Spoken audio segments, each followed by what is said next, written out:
దేశవ్యాప్తంగా నానాటికి పెరిగిపోతున్న చిన్నారుల అదృశ్యం కేసులపై దేశ అత్యున్నత న్యాయస్థానం సుప్రీంకోర్టు తీవ్ర ఆందోళన వ్యక్తం చేసింది.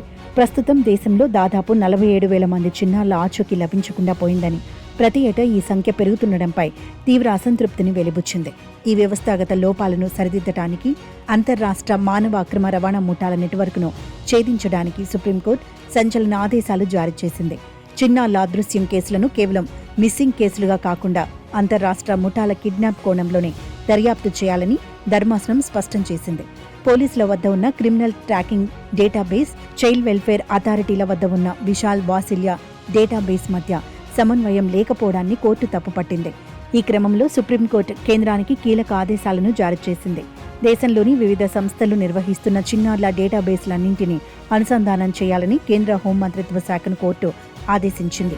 దీనివల్ల పోలీసు అధికారులు, చైల్డ్ వెల్ఫేర్ కమిటీలు, జిల్లా బాలల రక్షణ విభాగాలు, చైల్డ్ కేర్ హోంల మధ్య సమాచారం రియల్ టైంలో షేర్ అవుతుందని తెలిపింది.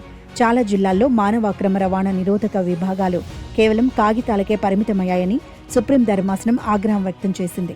దేశంలోని అన్ని యాంటీ హ్యూమన్ ట్రాఫికింగ్ యూనిట్లను అధికారులు మౌలిక సదుపాయాలతో 4 వారాల్లోగా పూర్తిగా అందుబాటులోకి తీసుకురావాలని కేంద్ర ప్రభుత్వాన్ని ఆదేశించింది.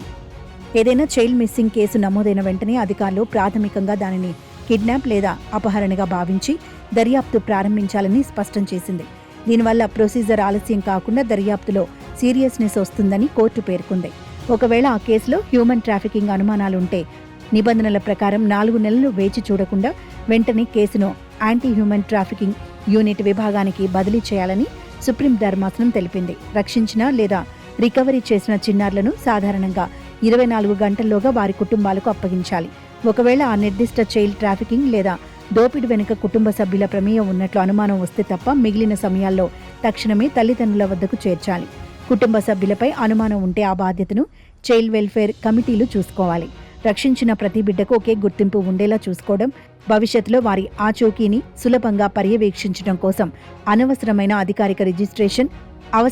అధికారిక రిజిస్ట్రేషన్, వెరిఫికేషన్ ప్రక్రియలను వేగవంతం చేయాలని డిస్ట్రిక్ట్ చైల్డ్ ప్రొటెక్షన్ యూనిట్లను కోర్టు ఆదేశించింది.